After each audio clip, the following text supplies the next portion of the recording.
রূপনারায়ণ নদীতে কি জল, সেই জল রাস্তায় উঠে গিয়েছে।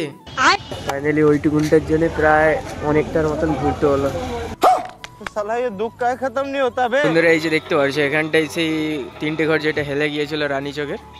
তো গাইস এবার ফাইনালি বুঝতে পারছো কোথা থেকে আসছি। এই যে দেখতে পাচ্ছ, তো এই জায়গাটার নাম দেখে নাও, তো রানী চক, পশ্চিম মেদিনীপুর। ওকে,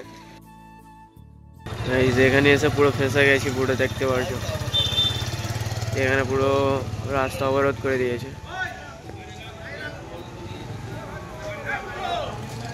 এটার জায়গাটার নাম। হাই বন্ধুরা, কেমন আছো? আশা করি সবাই ভালো আছো। ফাইনালি আজকে একটা নতুন ভিডিও নিয়ে চলে এলাম। আজকে গিয়েছিলাম রানীচক, আর রানীচক যাওয়ার পথে এরকমটা হবে ভাবতে পারিনি। যেমন রাস্তা দিয়ে যাচ্ছিলাম, বাট মিডিলে এক জায়গায় রাস্তায় অবরোধ করেছে। রাস্তাটা খারাপের জন্য অবরোধ করেছে। আর যে রাস্তা আমরা এখান থেকে ওই পাশকে গেলে 2 সেকেন্ড লাগতো, সেটা 20 মিনিট ধরে ঘুরে আসতে হলো। কি বলবো, অনেকটাই কষ্ট হয়েছে। ফাইনালি ওইটুকুনটার জন্য প্রায় অনেকটার মতন ঘুরতে হলো, অনেকটা। তুমি যে দেখতে পাচ্ছি পুরো সেই জায়গাটা দাঁড়িয়েছিলাম, সেখান থেকে আবার ঘুরে বাপস অনেকটা ঘুরতে হয়েছে।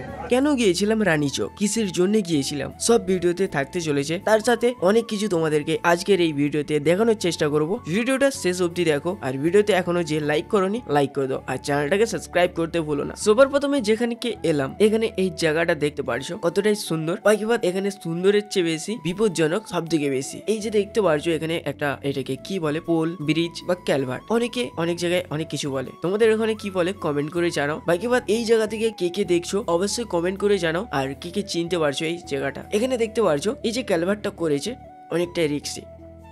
আর এইখানে দেখতে পাচ্ছ কতগুলো ঘর। যদি ক্যালভারটা চালু করা হয় ঘরগুলো, তো ভাই ভেসে যাওয়ার চান্স একটু বেশিই থাকে, তো একটু খতরনাক তো আছেই। তার সাথে চলো আর কোথায় যায় সেটা তোমাদেরকে দেখানোর চেষ্টা করবো। দেখতে থাকো পুরো ভিডিও, এখনো অনেক কিছু বাকি আছে। তারপরে রাস্তায় যাওয়ার পথে এই মন্দিরটা দেখতে পেলাম। এই যে এই মন্দিরটা দেখতে পাচ্ছ, এটা শ্রী শ্রী শীতলা মাতার নাট্যমঞ্চ। এটা রানীচক, পশ্চিম মেদিনীপুর। অবশ্যই অনেকেই জানবে, এখানে অনেকের হয়তো বাড়ি আছে, অনেকেই দেখেছো, তারা কমেন্টে জানাও কে কোথা থেকে দেখছো। এরপরেই চলে এলাম রানীচকের সেই জায়গায় যেখানে আগের বছর 3টে ঘর হেলে গিয়েছিল বন্যার ফলে। আর এখন এই অবস্থা দেখতে পারছো, 3টে ঘরই পুরোপুরি ভাঙা ভুঙির কাজ কমপ্লিট হয়ে গিয়েছে। এই যে এখন অবস্থাটা দেখতে পারছো। চলো এরপরে এখনো অনেক কিছু তোমাদেরকে দেখানোর আছে, যেটা দেখতে থাকো পুরো ভিডিওটা। তো ফাইনালি রানীচক হয়েছে, এটা গোপীগঞ্জে ঢুকলাম। তো গোপীগঞ্জে এসে এই জায়গাটা দেখতে পারছো পেছনটা, তো একটা আলাদাই সুন্দর লাগছে এই জায়গাটা সত্যি। তো যার জন্য দাঁড়ালাম।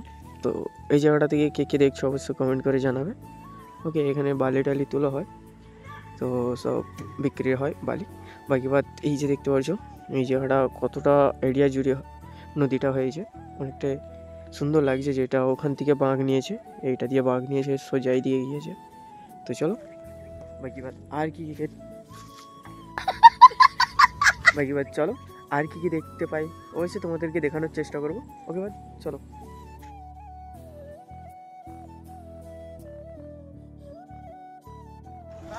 তো বন্ধুরা এখন দেখতে পাচ্ছ মহিষঘাটার যে পোলটা, যেটা চলে এলাম এখানকে। আর এই জায়গাটা যে অর্ধেকটা দেখতে পাচ্ছ ব্রিজ, আর অর্ধেকটা যেটা ধসে গিয়েছিল, আর ওখানে পুরো কাঠ দিয়ে তৈরি করা হয়েছে, দেখতেই পাচ্ছ পুরো জায়গাটা।